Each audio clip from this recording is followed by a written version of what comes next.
সুপ্রিয় সুধী, আসসালামু আলাইকুম। বিশ্ব ইজতেমা পৃথিবীতে সকল ধর্মের ধর্মীয় জমায়েতের মধ্যে জনসংখ্যার দিক থেকে সবথেকে বড় জনসমাবেশ হল বিশ্ব ইজতেমা।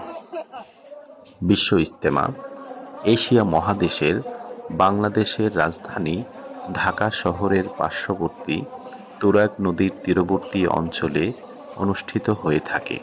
বিশ্ব ইজতেমা মূলত প্রতি বছরই অনুষ্ঠিত হয়ে থাকে।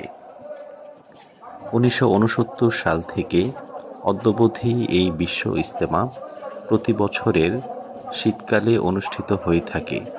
বিশ্ব ইজতেমা মূলত জানুয়ারি-ফেব্রুয়ারি মাসের মাঝেই অনুষ্ঠিত হয়ে থাকে। এই বিশ্ব ইজতেমা মূলত লক্ষ লক্ষ ধর্মপ্রাণ মুসলিম পুরুষদের এক বিশাল